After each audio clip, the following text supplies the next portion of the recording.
नमस्कार, स्वागत है आपका हमारी इस खास पेशकश में और आपके साथ मैं हूं गरिमा। जिक्र करेंगे बादशाह का, शहंशाह का। जी हां, वो बादशाह भी हैं, वो शहंशाह भी हैं और इसीलिए कहा जाता है उन्हें सदी का महानायक यानी कि अमिताभ बच्चन।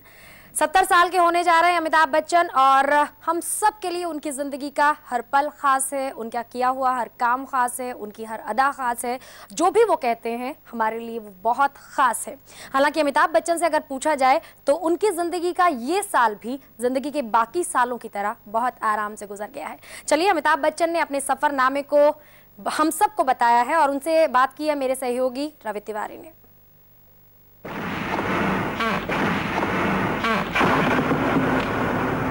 कौन हो तुम? रिश्ते में तो हम तुम्हारे बाप होते हैं, नाम है शहंशाह। पीछे मुड़ के अगर एक बार देख रहे हैं तो कैसा लग रहा है ये पूरा सफ़र, खासकर फिल्मों से लेके और दुनिया के चहेते तक बनने का?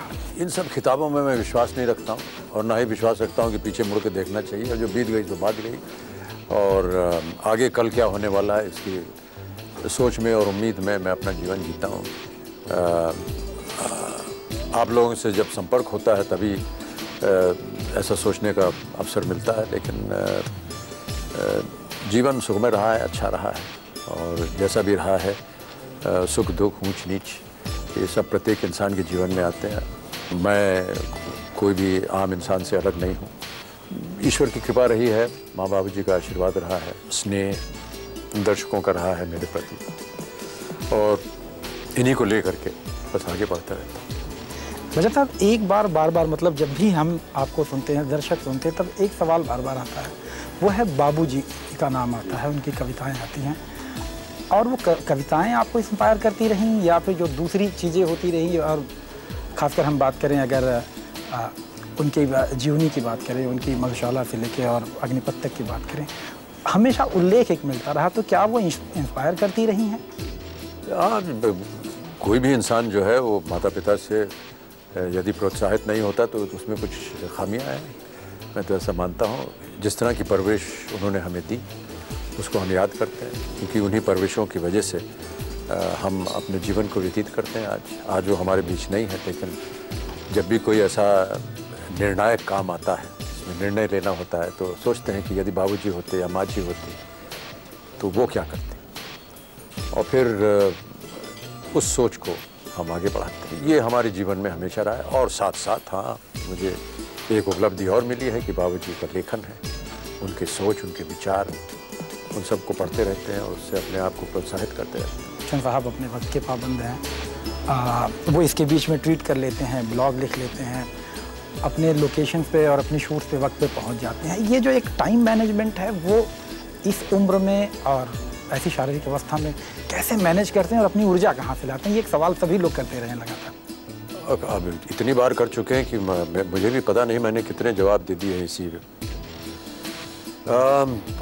कुछ नहीं है, केवल यही है कि एक बार अनुमति दे दी किसी काम को करने की तो उसे करना चाहिए, निभाना चाहिए पूरी शक्ति के साथ। अब वो शक्ति कहाँ से आती है और कैसे आती है इसका तो मैं वर्णन कर नहीं सकता हूँ, क्योंकि मैं स्वयं नहीं जानता हूँ। केवल इतना जानता हूँ कि यदि एक बार किसी को वचन दे दिया, समय का किसी ने हमको पाबंद कर दिया, तो उसका पालन मैं करना चाहता हूँ। मुझे लगता है कि अगर मैं पालन ना करूँ तो मैं उस शख्स का या उस संस्था का निरादर कर रहा हूँ, और मैं नहीं चाहूँगा कि ऐसा हो।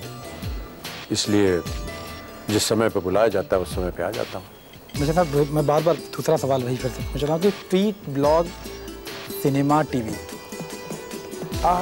ये एक अलग अलग एज के लोगों के लिए बनी हुई चीज़ें थी और आप हर जगह पे अपने आप को उस उम्र में ढाल के कर लेते हैं। मैं सिर्फ वही पूछ रहा हूँ कि ये एनर्जी कैसे ला रहे हैं या अपने आप को कैसे मॉडिफाई कर लेते हैं? फिल्मों में तो काम कर ही रहे थे। कुछ वर्षों के बाद सन 2000 में टीवी पे काम करने का अवसर मिला, तो उसे करना शुरू कर दिया। वो भाग्यवश कुछ उसको एक सक्सेस मिली।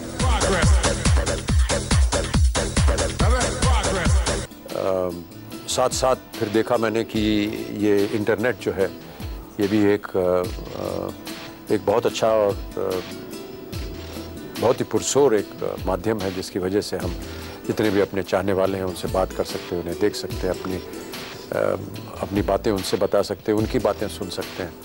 वो मुझे अच्छा लगा। एक अपने चाहने वालों के साथ संपर्क बना रहता था, और एक बार शुरू कर दिया फिर सब प्रतिदिन का ये सिलसिला बन गया है, तो प्रतिदिन उसको करता हूँ मैं। और जिस दिन ना करूँगा उस दिन ऐसा लगता है कि जीवन में या कुछ कमी रह गई है, तो उसको पूरा करना है, चाहे वो रात के 2-3 बज जाए। परिवार को वक्त कैसे दे लेते हैं फिर? उस बीच से वहाँ जाने से पहले परिवार के साथ कभी शिकायत रही परिवार वालों की कि आपने? होती है कई बार, बहुत देर तक आप मत जागिया कीजिए, लेकिन कहीं ना कहीं अपने आप को मैं संभाल लेता हूँ।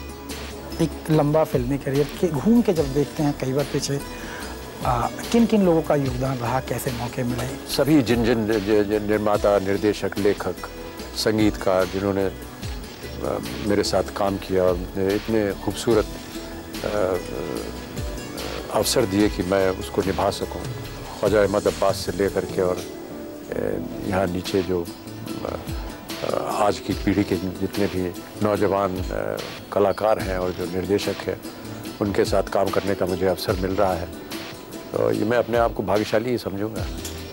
अचानक छोटा पर्दा बड़ा हो जाता है, ट्वीट के फॉलोवर कुछ इस संख्या में पहुंच जाते हैं। ये एक असल में कई बार ये कहा जाता रहा कि एक मिथक बन जाते हैं बच्चन साहब। जैसे मैं जब आपके सामने बैठ के बातें करता हूं तो मुझे कहीं ना कहीं एक प्रभामंडल जो है मुझे प्रभावित करता रहता है। कुछ कभी ऐसा मलाल रहा किसी के सामने बच्चन साहब पहुंच के अपने आप को ये लगा कि हमें खुद भी सीखना चाहिए, ऐसा कभी टाइम आया? मैं तो आपसे भी सीखूंगा और आम जनता से भी सीखूंगा।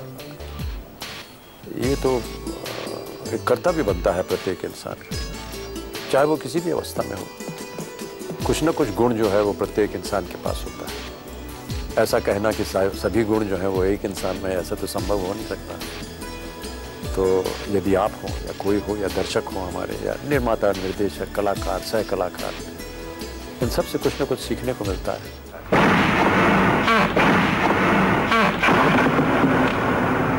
कौन हो तुम? रिश्ते में तो हम तुम्हारे बाप होते हैं, नाम है शहंशाह।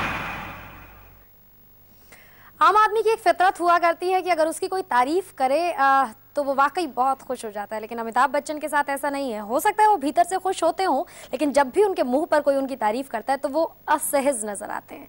वो कहते हैं कि ये साल भी उनकी जिंदगी के बाकी सालों की तरह बहुत आराम से गुजर गया है। उनके लिए इस जन्मदिन में, इस मौके में कुछ खास नहीं है। एक छोटा सा ब्रेक ले रहे हैं। ब्रेक के बाद जब लौटेंगे तो बताएंगे आपको वो दिन कौन से हैं जो अमिताभ बच्चन जब याद करते हैं तो परेशान हो जाते हैं। लौट रहे हैं फौरन।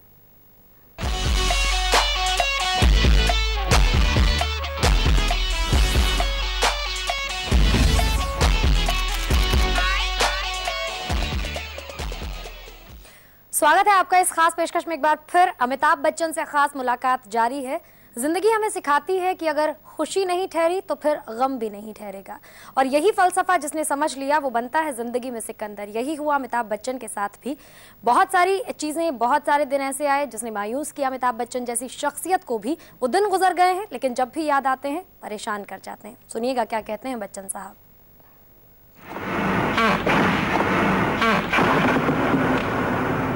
कौन हो तुम? रिश्ते में तो हम तुम्हारे बाप होते हैं, नाम है शहंशाह। एक खासकर आपने एक बहुत पहले एक इंटरव्यू में कहा था, खासकर कि बेफोर्स के मामले में, कि बाबूजी बड़े आहत रहे। उन्होंने आपसे पूछा था क्या हुआ था वो वाकया, थोड़ा सा बताएं। वो जब इल्ज़ाम लगना शुरू हुआ तो प्रतिदिन कुछ ना कुछ फ्रंट पेज पर अखबारों में हमारे विरुद्ध कुछ लिखा जाता था।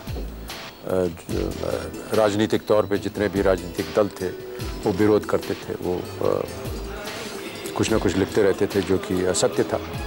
हमने उसके ऊपर कभी ध्यान नहीं दिया, क्योंकि हमें मालूम था कि हम निर्दोष हैं, और अगर हम निर्दोष हैं तो बाहर वाले कुछ भी बोलें उससे हमको क्या फ़र्क पड़ता है। लेकिन फिर समाज था, जनता जो थी, उसका ध्यान भी बदलता गया। पता नहीं पत्रकारों की वजह से या जिस तरह से आरोप लग रहे थे उनकी वजह से।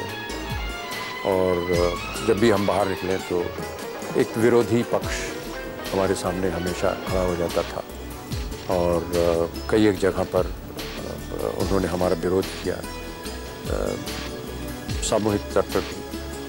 तो फिर बार बार जब चीज़ें निकल रही थी तो एक दिन बाबूजी ने बुलाया और कहा कि क्यों बेटा, ऐसा तो कुछ नहीं जो तुमने गलत किया। मुझे लगा कि अगर बाबूजी इतने प्रभावित हो गए इन सब चीज़ों से तो अब समय आ गया है कि इसका खंडन करना चाहिए और इसके विरुद्ध लड़ना चाहिए, ताकि उनके मन के अंदर जो भी शंका है वो दूर हो जाए। और उसी दिन से मेरे भाई साहब ने और हमने तय किया कि हम इसके साथ लड़ेंगे। हम लड़े, 3-4 देशों में हमने कानूनी कार्रवाई शुरू की और अंत में हमारी विजय हुई और बाबूजी इससे बहुत खुश थे। अभी हाल में पता चला कि एक जो चीफ प्रोसिक्यूटर थे स्वीडन के, उन्होंने कहा कि साहब हमारा तो कभी नाम ही नहीं था उसके अंदर, बल्कि हमारा नाम जो था वो प्लांट किया गया था, ज़बरदस्ती घुसेड़ दिया गया था। आश्चर्य हुआ हमें कि ऐसे भी काम होते हैं जीवन में जहाँ पर लोगों का नाम जानबूझ करके टाल दिया जाता है, जबकि उनका कुछ लेना देना था नहीं। तो दुख हुआ, और दुख इस बात का हुआ कि बाबूजी थे नहीं हम हमारे बीच, ताकि उनको हम बता सकें कि देखिए इस तरह से ये कांड खेला गया था। नहीं, ये मलाल रहा है आपको। अब हो गया, हमने तो उनको जीत करके दिखा ही दिया था जब वो जीवित थे। तब उसके पहले ही हमने जो लंदन में हमने कानून की जो कार्रवाई शुरू की थी, और लंदन के जो रॉयल कोर्ट्स हैं वहाँ से जब हमको जीत की प्राप्ति हुई तो हमने बाबूजी को बताया था, तो उससे वो खुश थे। मैं आपकी तरह खुद फांसी नहीं लगूंगा, दूसरों के लिए फांसी के फंदे तैयार करूंगा। जिंदगी के बाजार में जो बाजी आप हार चुके थे उसे मैं जीत के दिखाऊंगा। बच्चा साहब, एक सवाल मेरा आखिरी यही रहा कि 70 के दशक में खासकर विरोध का एक आवाज़ उठती रही, जो सत्ता के खिलाफ थी, जो बुराइयों के खिलाफ थी, और एक आवाज़ अब टीवी पे उठ रही है कि ज्ञान ही आपको आपका हक दिलाएगा। ये एक बहुत बड़ा ट्रांसफॉर्मेशन है बच्चन साहब के बीच में। ये पहली बात तो ये कि मेरे ख्यालात नहीं हैं, लेकिन मैं इन ख्यालातों से सहमत हूँ। मैं मानता हूँ उनको कि कुछ ना कुछ रहा होगा, एक आक्रोश रहा होगा लोगों के मन में उस ज़माने में जब जंजीर और दीवार जैसी फिल्में बन रही थी। इसको स्थापित किया सलीम साहब और जावेद साहब ने एक साथ मिल कर के, बहुत सुंदर सुंदर कहानियाँ लिखी।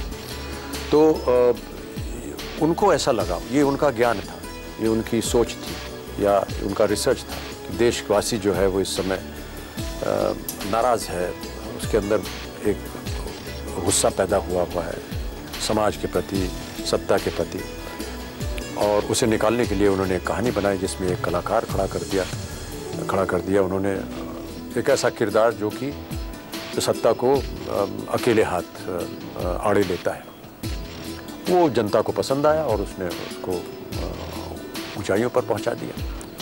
इसी तरह कौन बनेगा करोड़पति में कई बार ऐसा एक टैगलाइन बन जाती है कि ज्ञान ही आपको आपका हक दिलाता है। बिना ज्ञान के आप प्रश्नों का उत्तर नहीं दे पाएंगे, प्रश्नों का उत्तर नहीं दे पाएंगे तो आप धनराशि नहीं जीत पाएंगे, धनराशि नहीं जीत पाएंगे तो वो काम जो आपने शायद जीवन में करना चाहा हो या अपने जीवन को बदलना चाहा हो वो नहीं कर पाएंगे। इसलिए ऐसा लगा कि ज्ञान ही आपको आपका हक दिलाता है। बहुत से ऐसे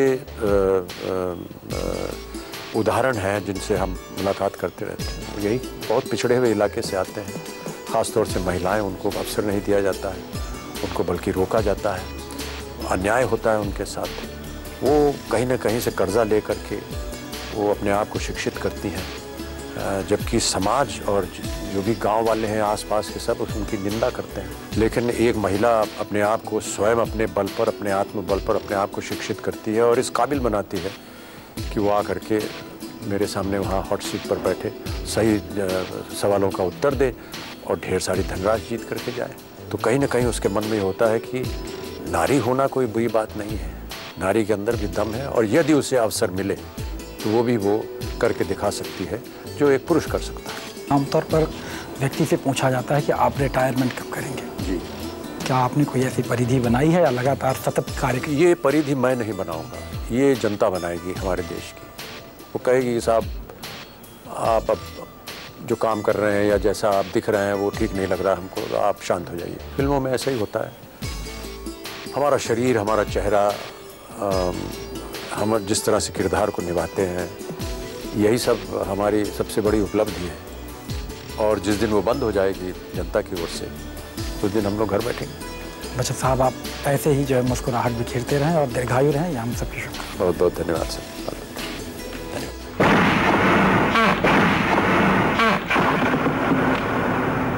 कौन हो तुम? रिश्ते में तो हम तुम्हारे बाप होते हैं, नाम है शहंशाह। वाकई ये शख्सियत कमाल की है। इसके साथ जब भी बातचीत हो बहुत कुछ ऐसा मिलता है जिसे आप बहुत बार देखना चाहें, जिसे आप कई मर्तबा सुनना चाहें और कई मर्तबा सुनने के बाद भी आपको लगे कि इसे एक बार और सुने जाने की ज़रूरत है। एक छोटा सा ब्रेक ले रहे हैं, जारी है बिग बी पर हमारी खास पेशकश, रहिएगा हमारे साथ।